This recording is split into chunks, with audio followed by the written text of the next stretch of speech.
Greetings, fans and flamers. We're back for more Let's Learn to Imperishable Night Touhou number 8.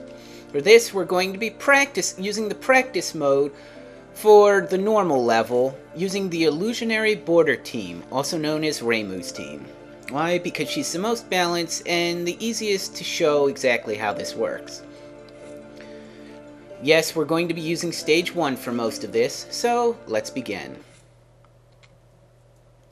First of all, note, your character can move anywhere on the screen. That will come in handy. Also, any bullets that fly towards her don't immediately kill her when they make contact. This is called the hit graze box. As long as they don't hit that tiny little ribbon, she won't die. See? Holding down the fire button allows her to shoot.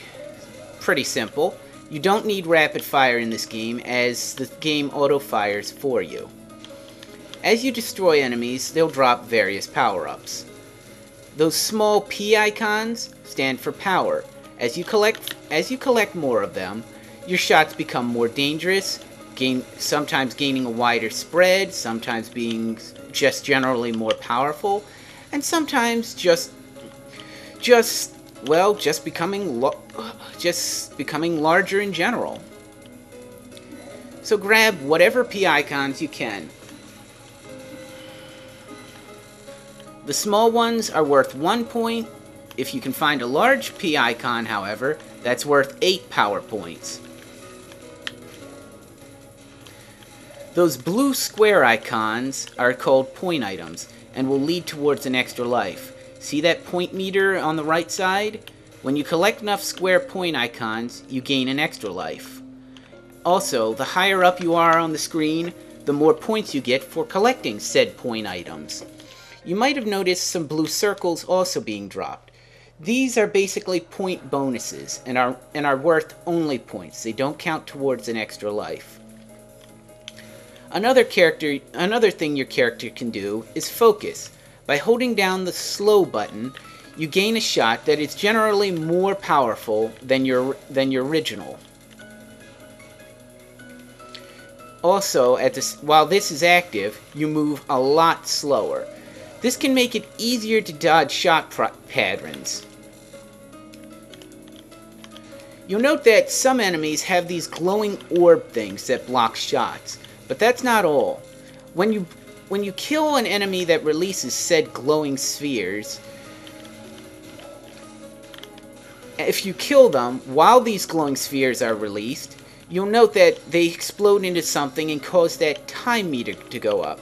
What's the time meter, you ask? Glad you asked. Well, maybe you didn't, but I'll explain it anyway. The time meter basically allows you to get a bonus at the end of each stage. Holding down the fire button while you shoot, you'll note that the meter increases one way or the other.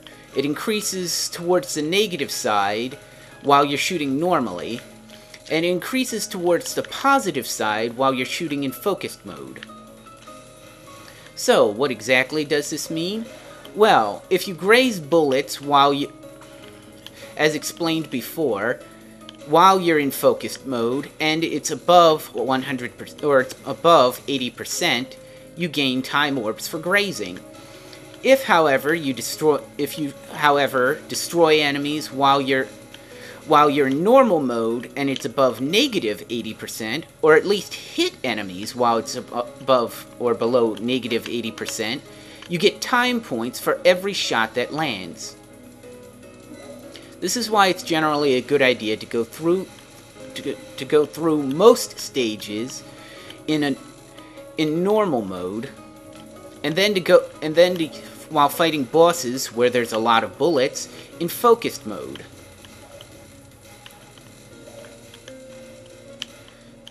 There are also 2 other items I'd like to explain,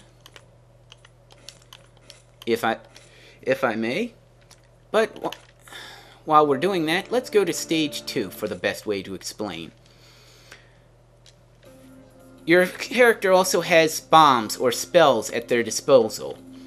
Hit the bomb button to release one. They have 4 in total. A regular bomb, a regular focused bomb, And then bombs which are called death bombs. These are activated when your character takes a hit, but then takes a hit while dying. And here's one of the items I want to explain. Bomb icons. Naturally, as you guess, it gives you an additional bomb. Now then, what a death bomb is if you get tagged, you have a small amount of time to activate a bomb. Very small.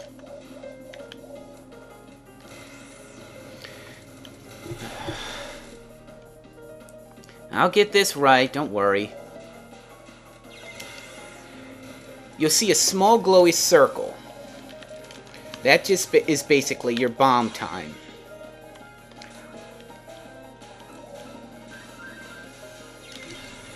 That red circle.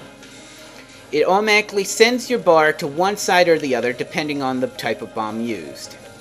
Whether regular, death bomb, etc. so forth. It's a little bit easier for you to practice and learn how it's done.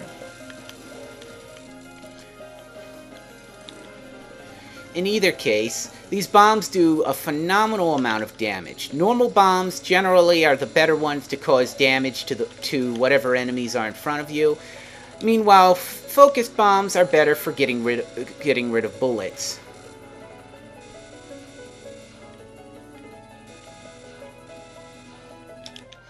Now then, there's one of, as I mentioned, there is a bonus. But we have a couple things more to explain, so don't worry. We'll get there. You can also, on rare occasions, collect 1-ups from specific enemies as well. Don't worry, the 1-up symbol is rather hard to miss. It's a big purple 1-up. When you hit full power, it's kind of hard to miss, as it'll also, because it'll flash the words full power mode on the screen.